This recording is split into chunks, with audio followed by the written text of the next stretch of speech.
I apologize, my phone, I received a phone call, so it stopped my video. All right, so I'm putting a B for boys. And the boys who want to be Democrats are 8 out of the total of 24. And if I do 8 divided by 24, I get 0.3 repeating, which is 33%. Answering the question, girls and boys are equally likely. No, this is 50%. This is 33%. They're not equal. They're not the same. So this is a false statement. So I'm writing false in there.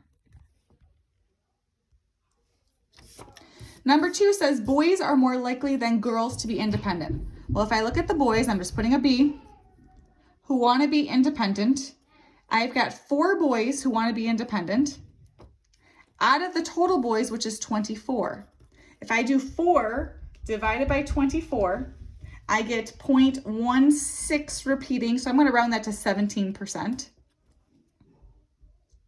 If I look at the girls, so I'm going to put a G for girls, I have 2 girls that want to be independent out of the total girls, which is 16. So if I do 2 divided by 16, I get 0.125, which I'm going to round to 13%. The question says boys are more likely than girls. Well, boys are 17 and girls are 13. So yes, that's a true statement. They are more likely. Number 3 says boys are more likely than girls to be Republican. So I've got boys who are Republican. I've got 12 boys who are Republican. Out of their total boys surveyed were 24. So 12 divided by 24 is 1/2. So that's 50%. The girls who want to be Republican, I've got 6 of them out of the total 16 that were surveyed. So if I do 6 divided by 16, I get 0.375. So I'm going to round that up to 38%.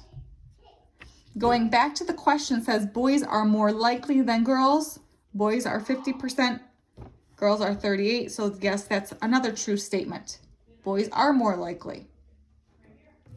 And then number 4 says girls are only half as likely as boys. So girls to be Republican. So girls, I've got 6 of them out of the total of 16 girls that were surveyed. So if I do my 6 divided by 16, I have that 38%, 0.375, I'm rounding up to 38%.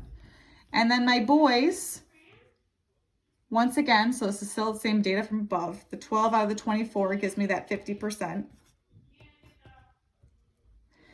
Girls are only half as likely as boys. No, that's false. That's not only half. So the point of this here is to make sure that you use totals.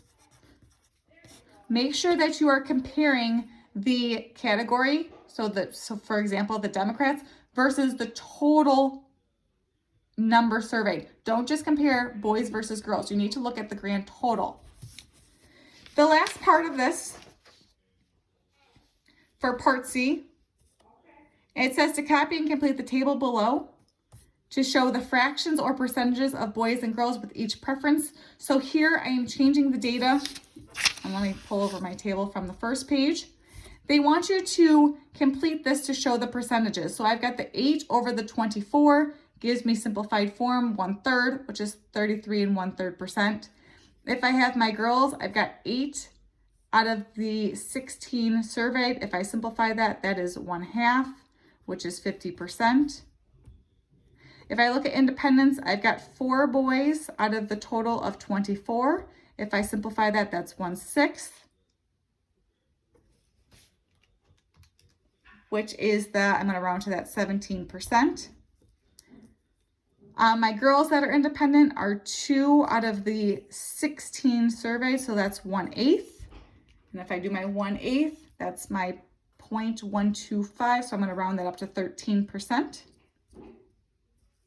For my Republicans, I've got 12 boys out of the total 24 surveyed, which is 1/2 simplified, which is 50%. And my girls are 6 out of the 16 surveyed. So 6 divided by 16 gives me my 38%.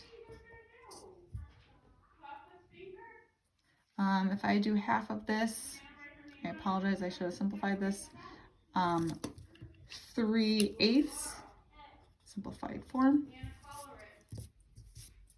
So I'm going to cross off this last one because we've already done the percent calculations.